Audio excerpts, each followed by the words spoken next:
teman-teman, sebelum masuk ke videonya, dengerin dulu yuk. Jadi hari ini aku mau ngebahas sesuatu yang sebenarnya itu dia deket banget sama kita, tapi tanpa kita sadari, kita sering banget loh mengabaikan hal itu. Kalian pengen tahu nggak sih itu apa? Jadi, sesuatunya itu adalah psikologi. Coba deh, pernah nggak sih kalian ngerasa bingung kenapa sih orang tiba-tiba moodnya bisa berubah gitu? Atau kenapa ya ada orang yang kelihatannya tuh selalu ceria, tapi ternyata menyimpan banyak beban? Nah, disinilah psikologi itu berperan. Jadi, psikologi itu bukan cuma soal masalah mental aja, tapi tentang memahami cara kita berpikir, merasakan, dan bertindak. Bayangin aja nih, otak kita itu kan kayak labirin kompleks yang terus bekerja tanpa kita sadari ya. Dan psikologi itu adalah peta untuk memahami jalan-jalan di labirin itu. Makanya, kalau kita ngerti psikologi, kita nggak cuma ngerti sama diri sendiri aja, tapi kita juga lebih peka sama orang lain. Tapi pernah nggak sih kalian kepikiran kalau dalam memahami manusia itu, para ahli psikologi itu kayak punya kacamatanya yang berbeda-beda loh? Nah, bener banget. Jadi di psikologi itu ada berbagai mazhab atau aliran pemikiran dan masing-masing punya cara sendiri untuk menjelaskan manusia. Karena tadi otak kita itu adalah seperti labirin yang rumit, nah psikoanalisis dari Sigmund Freud melihat labirin itu dengan cahaya masa kecil dan alam bawah sadar. Nah, menurut Freud, banyak loh dari keputusan kita sehari-hari yang sebenarnya dikendalikan oleh keinginan tersembunyi yang bahkan kita sendiri aja nggak sadar. Jadi, kalau misalnya kalian pernah bingung kenapa tiba-tiba marah atau merasa cemas tanpa sebab, mungkin alam bawah sadar kalian yang lagi beraksi loh. Lalu ada juga loh mazhab dari behaviorisme dengan tokonya itu seperti B.F. Skinner. Nah, mereka itu bilang, "Hey, lupakan alam bawah sadar, manusia itu ya hasil dari lingkungan dan pengalaman," katanya. Jadi, kalau kalian suka ngemil pas nonton film, behaviorisme itu akan bilang itu adalah kebiasaan yang terbentuk dari kebiasaan sebelumnya, atau ada stimulus dan respon. Tapi tunggu dulu teman-teman. Ada juga loh aliran humanistik yang bilang kalau manusia itu bukan cuma sekumpulan kebiasaan atau dorongan bawah sadar. Manusia itu punya potensi besar untuk berkembang dan jadi versi terbaik dari dirinya. Mereka percaya bahwa kita semua sedang dalam perjalanan menuju aktualisasi diri atau jadi versi terbaik dari diri kita sendiri. Dan yang terakhir, ada juga loh kognitivisme yang mana dia itu melihat otak kita itu cara kerjanya seperti komputer yang canggih. Jadi pikiran kita itu diibaratkan sebagai proses pengolahan informasi. Kenapa kita overthinking? Kenapa kita gampang percaya pada hoax? Nah, itu semua soal gimana kita mengolah suatu informasi. Nah, teman-teman, itu serunya psikologi. Emang sih belum aku jelasin semuanya. Jadi, biar kalian bisa tahu lebih lanjut, jangan lupa tonton video ini sampai habis ya, karena aku bakal jelasin beberapa mazhab dari beberapa tokoh. Dan dalam perjalanan kita di hari ini, kita nggak cuma akan belajar tentang teorinya aja, tapi juga gimana semua ini bisa kita pakai di kehidupan sehari-hari. Biar kita tahu tentang seluk-beluknya, yuk kita tonton video ini sampai habis. Assalamualaikum warahmatullahi wabarakatuh. Halo semuanya, halo teman-teman. Kenalin, nama aku Talita Najwa Fatin. Aku dari kelas Psikologi 24A, Universitas Muhammadiyah Bandung. Nah, untuk beberapa menit ke depan, aku bakal nemenin kalian buat ngebahas salah satu materi dasar yang penting banget di dalam dunia psikologi, yaitu adalah psikologi umum. Oke, mungkin beberapa dari kalian suka ada yang bertanya-tanya, kayak apa sih sebenarnya yang dipelajarin sama psikologi itu? Terus gimana sih manusia itu bisa berpikir, bisa merasa dan bertingkah laku secara kompleks? Nah, jawabannya bakal bisa kita temuin di dalam video ini setelah kita membahas psikologi umum. Karena di sinilah kita bisa belajar tentang bagaimana cara kerja pikiran, perasaan, dan perilaku manusia secara ilmiah. Tapi nggak cuma itu loh, karena dalam psikologi umum juga ada banyak mazhab atau aliran-aliran yang menjelaskan dari sudut pandang yang berbeda-beda. Ada yang fokusnya ke perilaku, ada yang fokusnya ke melihat dalam sisi alam bawah sadar, bahkan ada juga loh yang mengutamakan logika. Nah, penasaran gak sih gimana perbedaan pandangan dari mazhab atau aliran-aliran ini? Yuk kita bahas satu persatu. Yang pertama kita bahas yuk, Apa sih psikologi umum itu? Nah, jadi psikologi umum itu adalah salah satu cabang dasar ilmu psikologi yang mempelajari tentang proses-proses mental dan perilaku manusia secara umum, tanpa membedakan jenis kelamin, usia, latar belakang, budaya, atau kondisi klinis tertentu. Nah, bidang ini itu merupakan fondasi dari seluruh cabang psikologi lainnya, karena ia itu menjelaskan tentang prinsip-prinsip dasar yang berlaku bagi manusia secara universal. Psikologi umum juga mencakup pemahaman terhadap pola pikir manusia, merasakan, belajar, mengingat, dan bertingkah laku dalam berbagai konteks kehidupan. Dalam pendidikan psikologi, mata kuliah psikologi umum ini biasanya diberikan di awal sebagai dasar untuk memahami teori-teori lanjutan lainnya. Nah, selanjutnya ada juga nih ruang lingkupnya psikologi. Jadi, ruang lingkup psikologi umum itu mencakup berbagai aspek penting dalam fungsi mental dan perilaku manusia. Salah satunya, yang pertama adalah sensasi dan persepsi. Jadi, sensasi itu adalah proses penerimaan rangsangan dari lingkungan melalui media indera seperti penglihatan, pendengar, pencium, dan lain-lain. Itu yang disebut dengan sensasi. Lalu ada juga persepsi. Persepsi itu adalah cara otak untuk mengorganisasi dan menafsirkan informasi sensorik itu menjadi pengalaman yang bermakna. Itu yang disebut dengan persepsi. Lalu psikologi umum itu juga membahas bagaimana manusia mengenali dunia di sekitar mereka dan bagaimana bias atau persepsi bisa berbeda dari berbagai individu. Lanjut, yang kedua juga adalah proses kognitif. Nah, proses kognitif ini mempelajari tentang bagaimana manusia bisa berpikir dan membuat keputusan, terus bisa menyelesaikan masalah, bisa berbahasa, dan bisa mengingat atau melupakan. Lalu yang ketiga adalah motivasi dan emosi. Ini tuh lebih ke pertanyaan-pertanyaan yang kayak manusia itu kenapa sih bisa melakukan suatu tindakan, atau gimana sih emosi itu muncul dan gimana sih cara ngelola emosi itu. Lalu yang keempat adalah pembelajaran. Ini tuh mengulas teori-teori belajar seperti conditioning klasik dari Pavlov, lalu conditioning operan dari Skinner, dan pembelajaran observasional dari Bandura. Nah, ini juga menjelaskan tentang bagaimana pengalaman membentuk perilaku seseorang. Yang kelima adalah perkembangan psikologis. Jadi meskipun tidak sekompleks psikologi perkembangan, tapi psikologi umum itu menyentuh bagaimana fungsi mental dan perilaku berubah dengan seiring berjalannya waktu, dari masa bayi, remaja, dan masa dewasa. Lalu yang keenam adalah kepribadian. Jadi kepribadian ini mengenalkan berbagai teori kepribadian seperti teori psikoanalisis dari Freud, teori humanistik dari Maslow, dan Rogers, serta teori lain-lain. Nah, bagaimana sih sifat dan karakter seseorang berkembang itu dan bagaimana cara mempengaruhi mereka untuk berinteraksi dengan dunia? Lalu selanjutnya adalah kesehatan mental dan abnormalitas.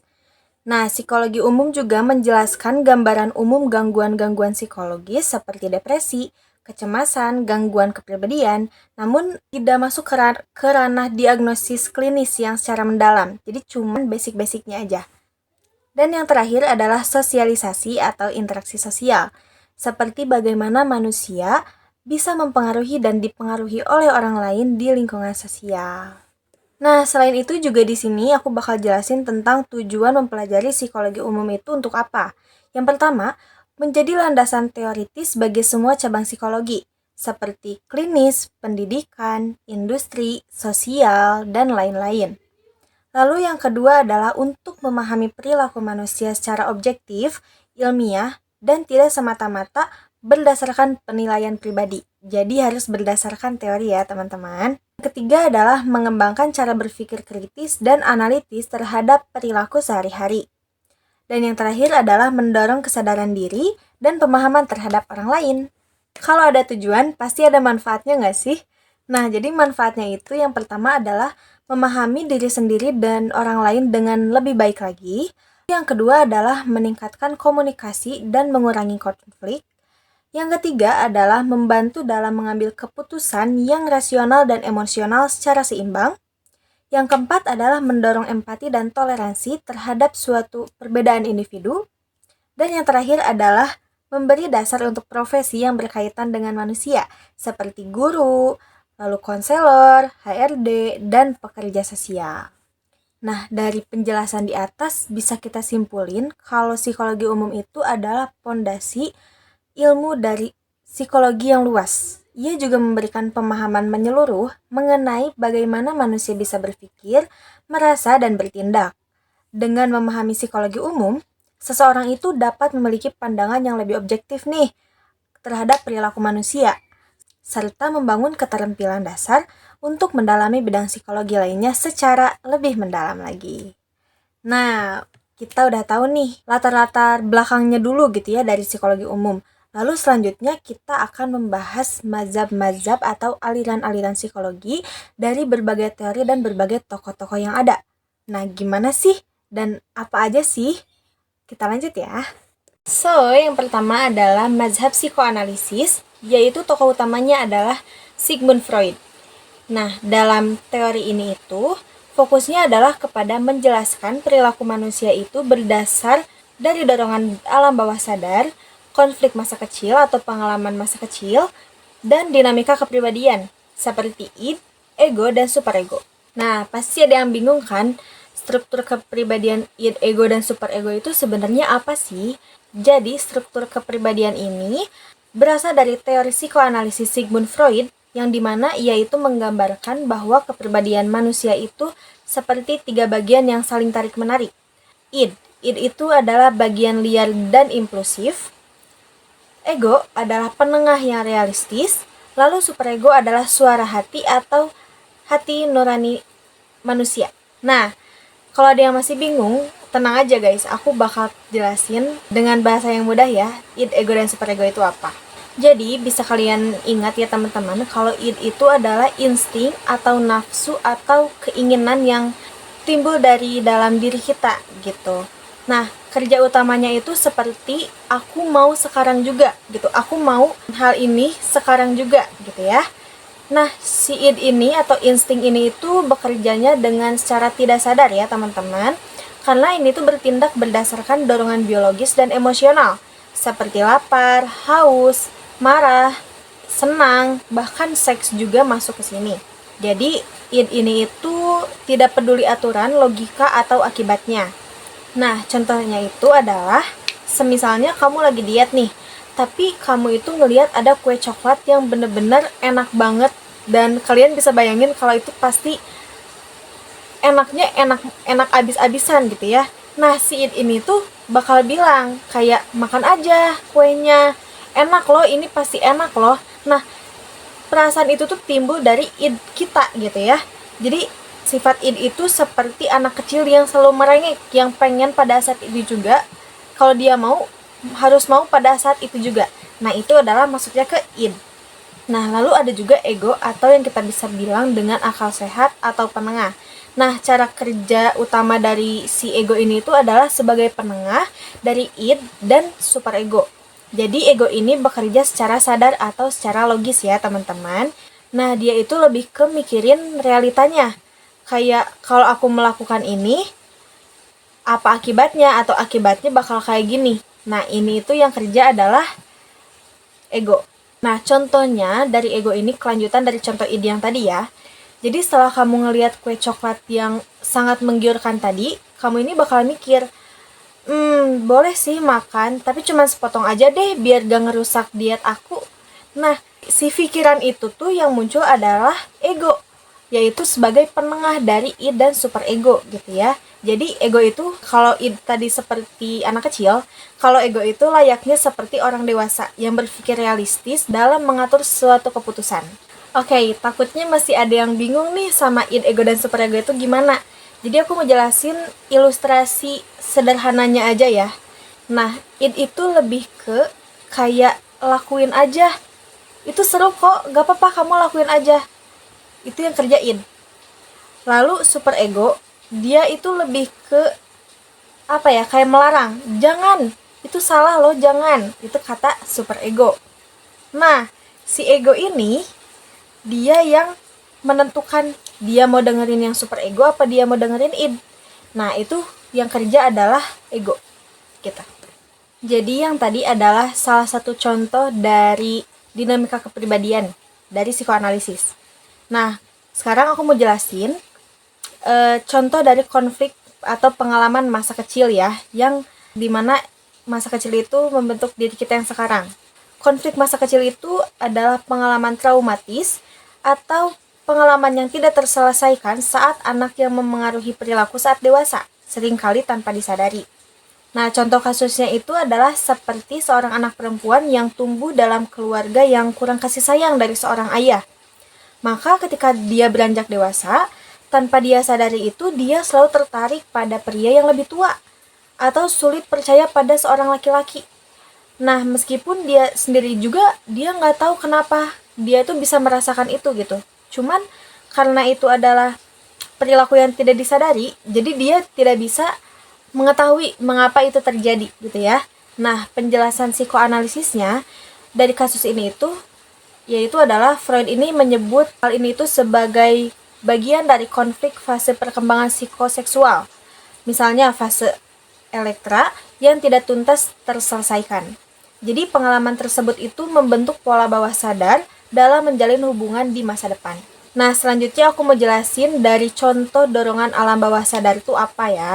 Jadi definisinya sendiri, dorongan bawah sadar itu adalah keinginan, ingatan, atau emosi yang tertekan, biasanya karena tidak sesuai norma, dan kemudian muncul dalam bentuk simbolik atau perilaku tertentu. Nah, contoh kasusnya itu adalah seperti seorang pria yang sangat takut ketika dia untuk berbicara di depan umum. Jadi ia itu sering merasa panik, merasa cemas, berkeringat, dan ada rasa ingin kabur gitu. Tapi dia nggak tahu penyebabnya itu apa. Nah, setelah diterapi, ternyata waktu kecilnya itu dia pernah dipermalukan guru di depan kelas. Dan pengalaman itu tuh tidak pernah ia sadari kembali. Jadi, karena hal tersebut menjadikan dia yang sekarang, yang pada saat itu gitu ya. Nah, dari kasus itu tuh penjelasan psikoanalisisnya adalah pengalaman itu menjadi sebuah trauma yang ditekan ke alam bawah sadar, namun tetap mempengaruhi emosi dan perilaku sekarang. Reaksinya muncul sebagai mekanisme pertahanan seperti fobia, penolakan, dan kecemasan sosial. Baik, mazhab ke-1 sudah selesai kita bahas. Lanjut kita ke mazhab yang kedua ya, yaitu adalah mazhab humanistik dalam psikologi. Nah, apa sih mazhab humanistik itu? Jadi, mazhab humanistik adalah salah satu aliran dalam psikologi yang menekankan potensi, kebebasan memilih, dan perkembangan diri manusia secara positif. Nah, aliran ini tuh muncul sebagai reaksi terhadap psikoanalisis yang terlalu fokus pada masalah dan konflik bawah sadar, juga behaviorisme yang hanya melihat manusia sebagai hasil dari stimulus respons tanpa kehendak bebas. Jadi, mazhab ini tuh melihat manusia sebagai makhluk yang unik, sadar, dan punya keinginan untuk tumbuh menjadi lebih baik. Tokoh utama dalam humanistik ini yaitu adalah Carl Rogers, yaitu yang dikenal dengan pendekatan client-centered terapi. Juga ada Abraham Maslow, terkenal dengan hierarki kebutuhan Maslow. Ciri utama dalam mazhab humanistik ini adalah, yang pertama, fokus pada potensi. Penjelasannya adalah manusia ini dianggap punya potensi alami untuk berkembang. Lalu yang kedua ada kesadaran diri. Setiap orang sadar akan dirinya akan bisa mengarahkan hidupnya atau mencari jati diri hidupnya. Yang ketiga adalah kebebasan memilih. Individu bebas menentukan jalan hidupnya, bukan sekadar hasil dari lingkungan. Yang keempat, pengalaman subjektif penting. Penjelasannya adalah perasaan dan pandangan pribadi seseorang ini dianggap valid dan dihargai. Dan yang terakhir adalah aktualisasi diri. Penjelasannya yaitu tujuan hidup adalah menjadi versi terbaik dari diri sendiri. Penasaran kan contoh humanistik kayak apa? Jadi contoh ke-1 yaitu dalam sedang konseling ya. Seorang mahasiswi merasa tidak percaya diri dan sering merasa gagal.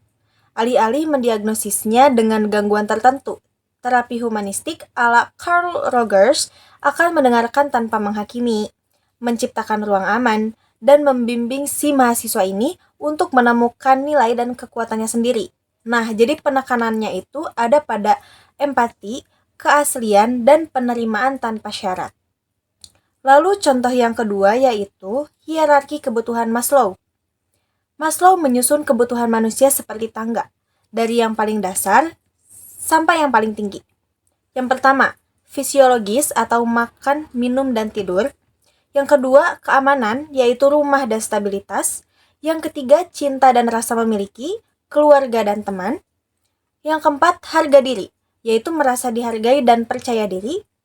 Yang kelima adalah aktualisasi diri, mengembangkan potensi menjadi versi terbaik dari diri sendiri.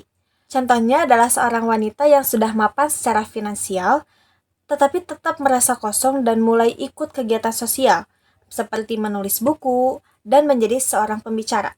Itu karena dia sedang mencapai aktualisasi dirinya sendiri, gitu ya. Lalu contoh yang ketiga ada dalam dunia pendidikan.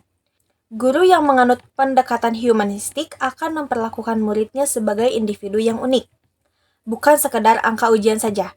Ia mendorong kebebasan berpikir, kreativitas, dan mendukung murid untuk menjadi dirinya sendiri. Itu yang contoh ketiga dalam dunia pendidikan.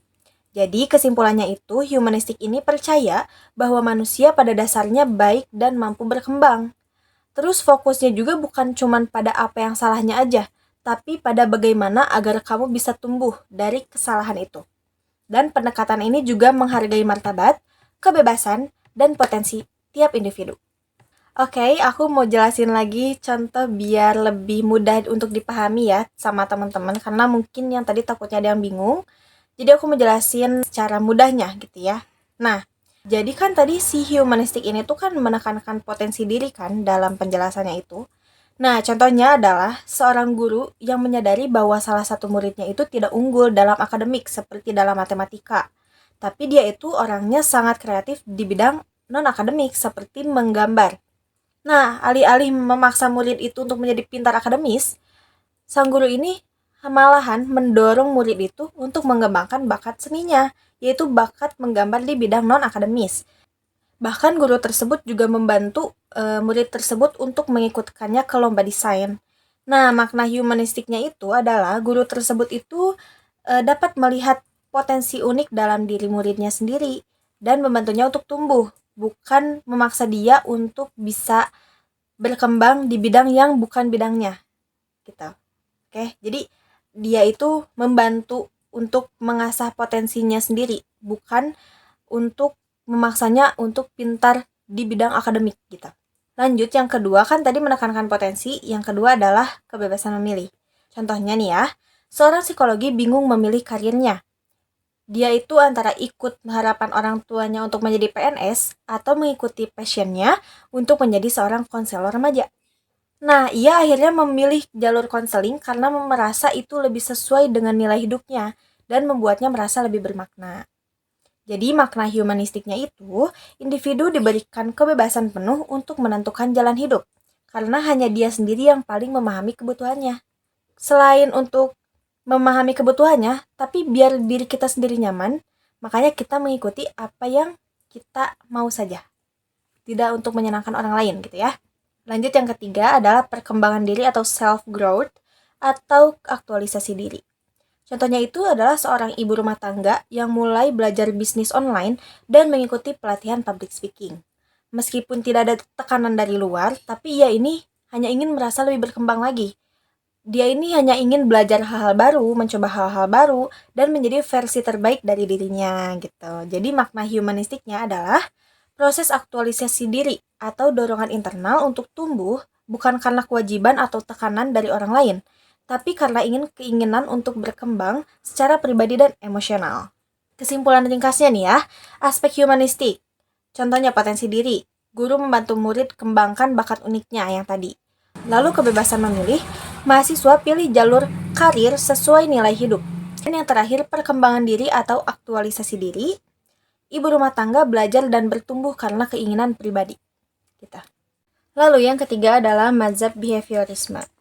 Nah, mazhab behaviorisme ini adalah salah satu aliran dalam psikologi yang berfokus pada perilaku yang diamati secara langsung dan mengabaikan proses mental seperti pikiran, perasaan, atau motivasi yang tidak bisa diukur secara objektif.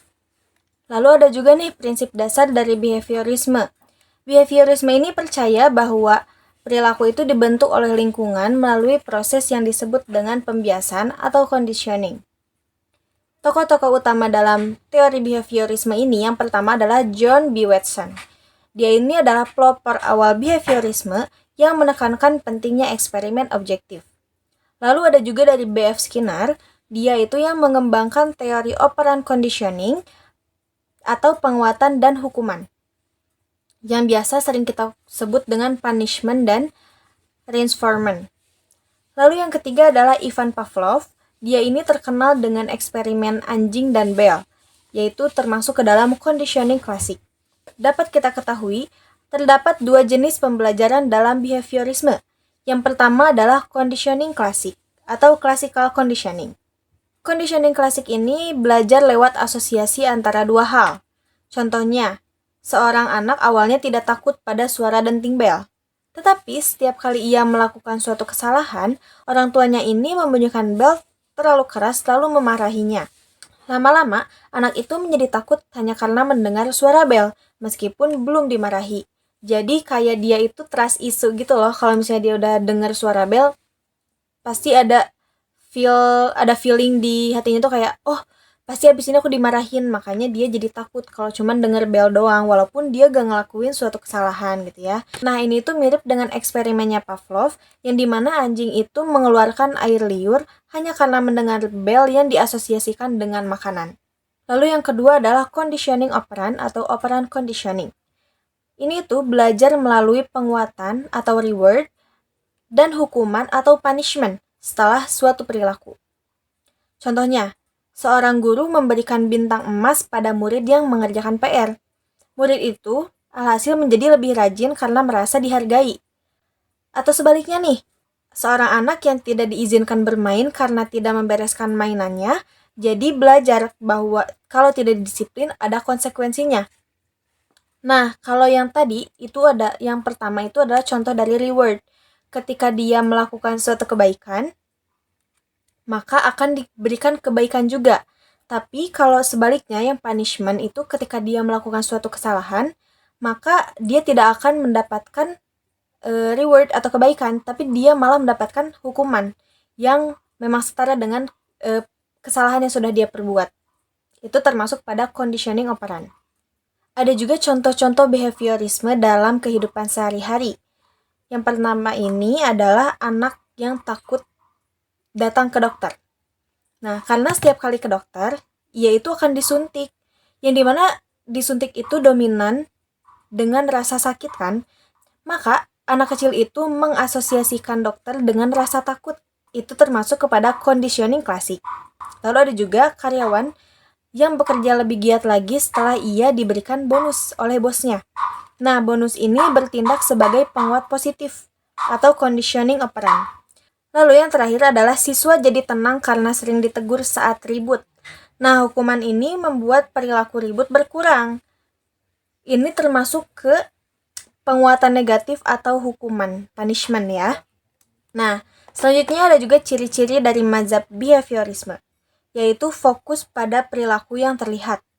Yang mana ini tuh tidak membahas tentang pikiran, emosi, dan motivasi, tapi dilihat dari perilaku yang memang bisa kita amati secara langsung gitu ya. Lalu pembelajaran terjadi lewat penguatan atau hukuman. Nah, dalam ini tuh lingkungan sangat berperan ya. Lalu menggunakan eksperimen objektif, yang mana eksperimen ini tuh terukur dan dapat diulang. Nah, dari penjelasan di atas dapat kita simpulkan kalau behaviorisme ini melihat manusia sebagai hasil dari lingkungan dan kebiasaan, bukan dari dalam diri, seperti pikiran atau perasaan. Lalu dalam behaviorisme juga, perubahan perilaku itu bisa dilatih dan dibentuk melalui penguatan positif, negatif, atau hukuman. Dan pendekatan ini juga banyak digunakan dalam dunia pendidikan, pelatihan, terapi perilaku, dan manajemen sumber daya manusia. Nah, kita pertegas lagi, dalam mazhab behaviorisme ini itu fokusnya adalah mengkaji perilaku yang dapat diamati secara langsung dan mengabaikan proses mental. Terus asumsi utamanya juga perilaku adalah hasil pembelajaran dari lingkungan melalui asosiasi atau penguatan. Selanjutnya kita akan membahas tentang mazhab strukturalisme. Strukturalisme adalah mazhab atau aliran pertama dalam psikologi modern. Aliran ini berusaha untuk mempelajari struktur dasar dari pikiran manusia seperti sensasi, persepsi, emosi, dan pikiran itu sendiri. Tokoh utama dalam strukturalisme yang pertama itu adalah Wilhelm Wundt. Dia ini pendiri laboratorium psikologi pertama di Jerman pada tahun 1879. Lalu ada Edward B. Titchener. Dia ini adalah murid Wundt yang mengembangkan dan menamai aliran ini dengan strukturalisme. Ciri-ciri mazhab strukturalisme yang pertama adalah pada fokus utama, yaitu menganalisis struktur pikiran seperti perasaan, ingatan, perhatian, dan sensasi. Yang kedua adalah metode, yaitu menggunakan introspeksi, seperti mengamati dan melaporkan isi pikirannya sendiri. Lalu ada tujuan nih, yaitu mengetahui komponen dasar dari pengalaman sadar atau conscious experience. Dan yang terakhir adalah tidak membahas, yaitu fungsi perilaku, dorongan bawah sadar, atau faktor sosial itu dikembangkan oleh mazhab lain. Nah, apa sih introspeksi itu? Introspeksi adalah metode di mana seseorang mengamati pengalaman mentalnya sendiri secara mendalam dan melaporkannya. Contohnya, ketika kamu diberi gambar apel, lalu kamu diminta untuk mendeskripsikan apa yang kamu rasakan saat kamu melihatnya. Contohnya, saya melihat warna merah cerah, merasa segar, dan teringat aroma manis. Semua itu adalah elemen-elemen dari pikiran yang diamati lewat introspeksi. Oke, kita masuk ke contoh pertama. Di sini ada contoh sederhananya ya. Jadi dalam situasi ketika kamu sedang meminum kopi panas. Lalu strukturalismenya itu akan bertanya, seperti apa sensasi yang kamu rasakan? Sensasi yang kita rasakan ketika kita minum itu kan panas, pahit, terus aromanya kuat kan? Lalu, apa emosi yang muncul? Perasaan apa yang muncul ketika kita meminum kopi itu? Nah, yang muncul adalah perasaan rileks dan perasaan nyaman, juga kehangatan. Lalu, apa asosiasi yang muncul? Nah, asosiasinya apa sih? Yaitu terbayang pagi hari di rumah, atau kita sedang meminum kopi di tempat-tempat yang syahdu, yang dingin, yang penuh dengan pepohonan, seperti itu. Nah, tujuannya untuk apa? Yaitu membongkar pengalaman minum kopi itu menjadi komponen-komponen mental terkecil, sensasi, persepsi, dan emosi. Nah, dari contoh yang tadi itu, kita bisa ngeliat nih, kalau misalnya strukturalisme itu, dia itu nggak tertarik pada pemikiran seperti, kenapa kamu minum kopi? Tapi, strukturalisme itu tertarik pada pemikiran yang memfokuskan pada apa saja yang kamu alami secara sadar saat meminum kopi itu. Nah, dengan memecah pengalaman itu menjadi sensasi, yaitu panas atau pahit, emosi, yaitu nyaman, dan asosiasi, yaitu teringat dengan rumah, maka strukturalisme membantu kita untuk memahami komponen dasar dari pengalaman sehari-hari. Nah, contoh lainnya ada dari contoh dalam kehidupan sehari-hari nih, yaitu ketika kita sedang mendengarkan musik. Jadi muncullah seperti saya dengan nada tinggi, tempo cepat, merasa semangat, dan membayangkan konser. Terus ketika kita sedang melihat bunga, saya melihat warna ungu, kelopak halus, tercium wangi yang manis, dan merasa tenang. Nah, dalam kehidupan sehari-hari, mazhab strukturalisme ini mengajak kita untuk lebih sadar dan peka terhadap detail-detail pengalaman yang kita alami. Meskipun metode introspeksi itu tidak selalu akurat, tetapi pendekatan ini tetap berguna loh untuk melatih kesadaran diri dan mengenali apa saja sih yang terjadi di dalam pikiran kita secara mendalam. Tetapi di belakang itu, strukturalisme juga punya kelemahan nih teman-teman. Yang pertama, introspeksi itu subjektif, karena tiap orang itu bisa melaporkan hal yang berbeda-beda. Lalu tidak bisa digunakan untuk mempelajari anak kecil, hewan, atau proses mental tak sadar. Nah, karena itu akhirnya digantikan oleh mazhab lain seperti fungsionalisme atau behaviorisme. Maka kesimpulannya adalah strukturalisme ini berusaha membongkar isi pikiran manusia menjadi bagian-bagian kecil seperti sensasi dan perasaan. Lalu fokus utamanya adalah pada apa yang terjadi di dalam suatu kesadaran, bukan perilakunya. Nah, metodenya ini menggunakan introspeksi, walau akhirnya dianggap terlalu subjektif. Meskipun sekarang sudah jarang digunakan, tetapi strukturalisme ini membuka jalan bagi psikologi sebagai ilmu yang sistematis dan ilmiah. Next, kita masuk ke mazhab fungsionalisme dalam psikologi. Fungsionalisme ini adalah salah satu aliran awal dalam psikologi yang fokusnya adalah pada untuk apa fungsi pikiran dan perilaku manusia itu.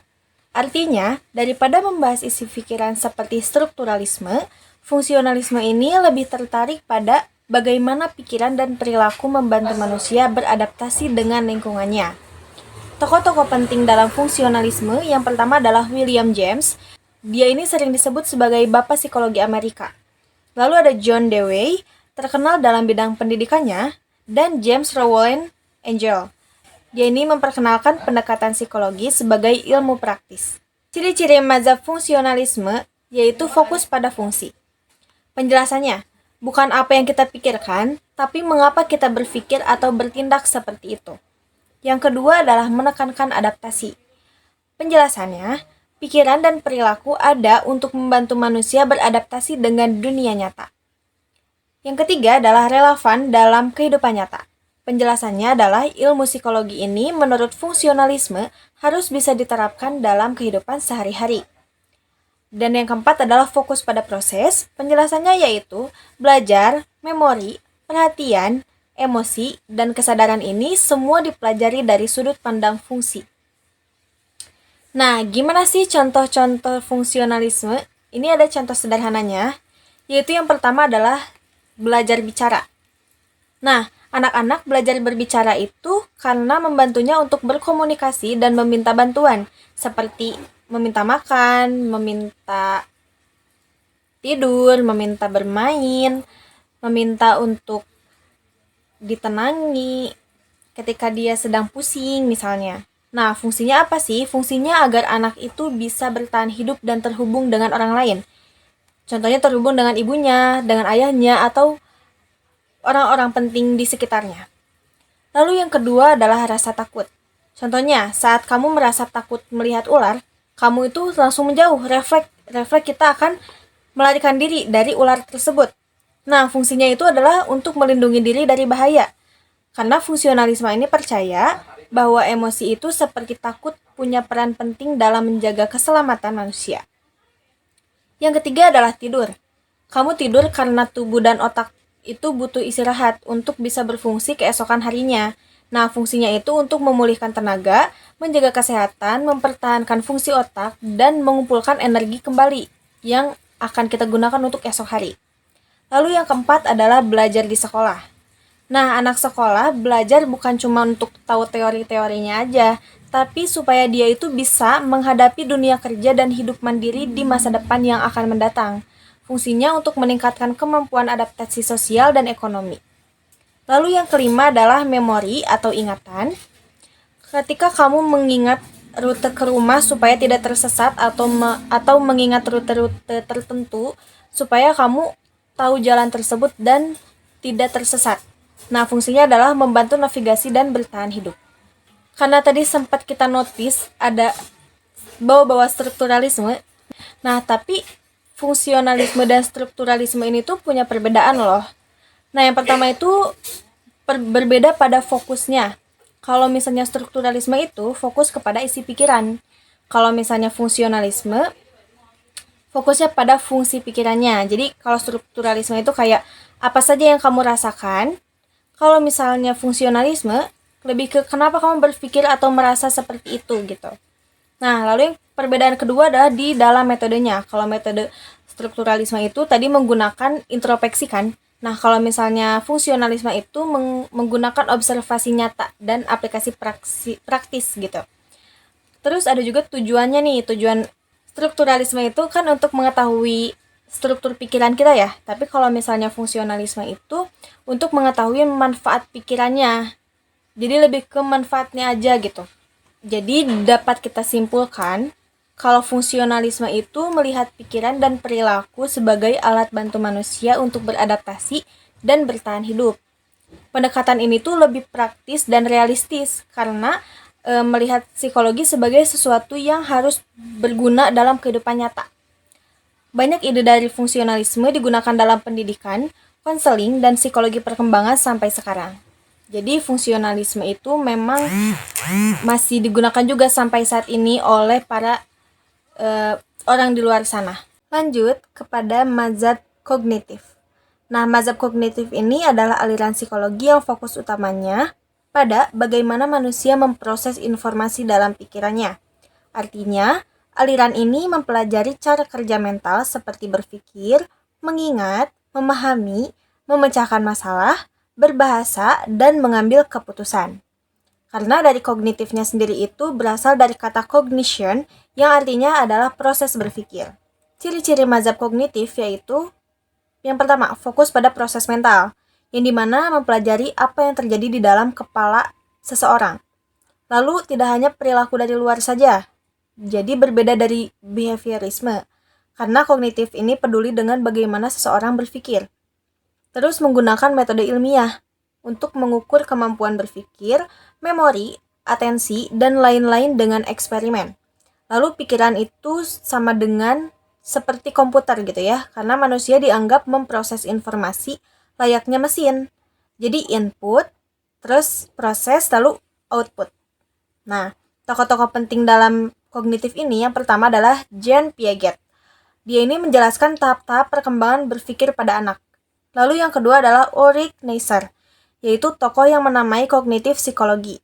Dan Aaron T. Beck, yaitu pelopor terapi kognitif atau CBT dalam psikologi klinis. Ada juga contoh-contoh mazhab kognitif dalam kehidupan sehari-hari. Yang pertama ini adalah belajar dan mengingat. Ketika kamu membaca buku lalu membuat mind map, maka otakmu itu sedang memproses, menyimpan, dan mengambil kembali informasi yang sudah kamu dapat. Kognitif ini akan menganalisis bagaimana kamu menyerap pelajaran, bagaimana memori terbentuk, dan kenapa kadang-kadang kamu suka lupa gitu ya. Lalu yang kedua adalah memecahkan masalah. Saat kamu sedang bingung untuk pilih jurusan kuliah, kamu ini menganalisis kelebihan, kekurangan, peluang, dan minat yang ada di dalam diri kamu. Ini adalah proses pengambilan keputusan yang dipelajari oleh psikologi kognitif. Lalu yang ketiga adalah bahasa dan komunikasi. Ketika kamu bisa memahami dan membalas pesan WhatsApp dengan kalimat yang tepat, itu karena otakmu itu sudah memproses bahasa. Jadi kognitif ini meneliti cara otak memahami kata, makna, tata bahasa, dan konteks sosial. Yang keempat adalah pikiran negatif. Orang yang cemas mungkin sering berpikir seperti, aku pasti gagal nih kali ini. Padahal itu tuh belum tentu terjadi. Jadi, Aaron Beck ini menggunakan pendekatan kognitif untuk mengubah pola pikir keliru menjadi lebih realistis dan positif.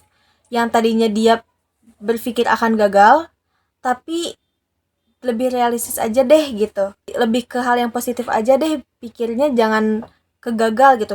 Kita pasti bisa gitu. Nah, selanjutnya di sini ada tahapan dalam proses kognitif. Tadi kan sudah kita notice ya kalau misalnya kognitif ini tuh beranggapan kita tuh seperti komputer. Alurnya gitu ya, seperti komputer. Nah, yang pertama itu kayak input. Jadi informasi itu diterima lewat indera, lewat melihat dan mendengar. Lalu diproses nih, otak itu menganalisis, mengingat, dan memahami informasi yang sudah kita dapat lewat indera kita yang tadi. Nah, setelahnya baru kita output untuk memunculkan tindakan atau keputusan yang akan kita lakukan ke depannya. Contohnya, ketika misalnya kamu sedang mendengarkan pertanyaan, maka otak kamu tuh langsung memproses jawaban untuk kamu menjawab pertanyaan itu. Kayak gitu simpelnya ya. Jadi kesimpulannya adalah, mazhab kognitif ini mempelajari bagaimana pikiran bekerja, bagaimana kita berpikir, mengingat, belajar, dan membuat suatu keputusan. Sangat penting dalam bidang pendidikan, psikologi klinis, dan bahkan dalam teknologi. Karena membantu kita untuk memahami kenapa manusia bisa belajar, berpikir logis, dan berubah pikiran. Lanjut, kita masuk ke mazhab biologis. Apa sih mazhab biologis itu? Mazhab biologis ini menjelaskan bahwa semua perilaku dan proses mental manusia itu dipengaruhi oleh faktor biologis, seperti otak dan sistem saraf, seperti hormon, genetik atau faktor turunan, dan zat kimia.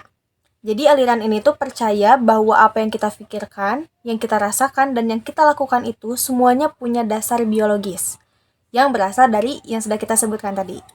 Nah, ciri-ciri dari mazhab biologis ini yaitu fokusnya kepada tubuh, terutama kepada otak, hormon, dan genetika. Lalu menggunakan alat ilmiah seperti MRI, EEG, dan uji laboratorium. Dan pendekatannya juga ilmiah dan objektif, menggunakan data biologis untuk menjelaskan suatu perilaku. Lalu menjelaskan penyakit mental secara medis, misalnya depresi karena kurangnya serotonin. Contoh mazhab biologis yaitu yang pertama adalah gangguan mental. Seseorang mengalami depresi itu bukan hanya karena masalah hidup, tapi karena kadar serotonin dalam otaknya itu rendah. Maknanya, emosi seperti sedih bisa berasal dari ketidakseimbangan zat kimia di otak. Lalu ada keturunan dan perilaku. Seorang anak yang orang tuanya mudah marah bisa saja juga tumbuh dengan sifat yang temperamental karena ada pengaruh genetik. Jadi kalau misalnya orang tuanya gampang marah itu kemungkinan besar nurun ke anaknya karena itu adanya dari faktor genetika yang tadi. Lalu yang ketiga adalah cedera otak. Seseorang yang mengalami kerusakan di bagian otak depan bisa berubah kepribadiannya, jadi lebih impulsif dan tidak bisa mengontrol diri. Ternyata itu bisa juga ya guys untuk merubah kepribadian itu. Jadi kesimpulannya itu perilaku dan manusia itu dipengaruhi oleh kondisi tubuh, terutama bagian otak dan sistem saraf. Nah, untuk memahami manusia secara utuh, kita juga harus memahami tubuh dan biologinya, gitu guys. Masuk ke bagian terakhir yaitu mazhab sosial budaya atau sosiokultural psikologi. Jadi mazhab sosial budaya ini menjelaskan bahwa lingkungan sosial dan budaya di sekitar kita sangat memengaruhi cara kita berpikir, merasa, dan berperilaku. Nah, ini tuh mencakup seperti budaya tempat kita tinggal, norma sosial, agama dan kepercayaan, bahasa, bahkan lingkungan keluarga, sekolah, dan masyarakat juga ini termasuk ya. Ciri-ciri dari mazhab sosial budaya itu adalah menekankan lingkungan sosial seperti keluarga, teman, ataupun komunitas. Lalu memperhatikan budaya. Jadi seperti apa yang dianggap normal berbeda di tiap budaya. Kadang di budaya ini normal, tapi di budaya lain itu dianggap aneh. Begitupun sebaliknya. Lalu mengkaji pengaruh kelompok seperti tekanan sosial dan identitas budaya, dan digunakan dalam studi lintas budaya. Misalnya membandingkan perilaku orang timur dan orang barat, karena kan pasti ada bedanya ya. Kita masuk ke contoh mazhab sosial budaya. Yang pertama adalah gaya pengasuhan. Jadi kalau di budaya timur itu orang tua biasanya lebih otoriter dan anak itu diharapkan patuh gitu ya. Nah, kalau misalnya di budaya barat, anak itu diajarkan lebih mandiri dan bebas untuk memilih. Jadi orang tuanya itu lebih membebaskan anak, tidak terlalu mengekang atau mengarahkan gitu ya. Dan yang kedua adalah tekanan sosial. Remaja yang masuk kelompok pertemanan yang suka merokok mungkin akan terbawa arus atau akan ikut-ikutan karena dia tidak ingin dikucilkan. Maknanya, pilihan seseorang bisa sangat dipengaruhi oleh kelompok sosialnya. Jadi, karena dia tidak ingin berbeda dari teman-temannya, maka dia mengikuti teman-temannya, walaupun asalnya dia tidak seperti itu. Dan yang ketiga adalah ekspresi emosi. Di Jepang, orang cenderung menahan emosi di depan umum, karena nilai budaya menekankan keharmonisan. Nah, kalau di Amerika, menunjukkan emosi itu dianggap wajar karena budaya individualistik. Itu termasuk ke perbedaan budaya ya. Jadi kalau di Jepang itu dia cenderung untuk menyembunyikan. Sedangkan kalau di Amerika itu ya udah keluarin aja nggak apa-apa kok.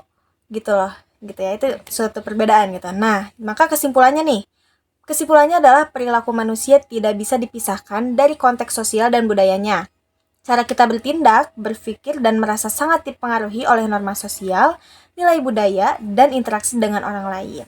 Oke teman-teman, pembahasannya udah beres nih sampai di sini. Siapa tahu apa yang tadi udah aku sampaikan bisa membantu atau menambah pengetahuan teman-teman ya. Dan mungkin kalau misalnya ada yang salah juga boleh untuk dikoreksi aja. Makasih yang udah dengerin, yang udah perhatiin aku. Terus maaf juga kalau misalnya ada kata-kata yang masih kurang berkenan ya teman-teman. Assalamualaikum warahmatullahi wabarakatuh. Bye.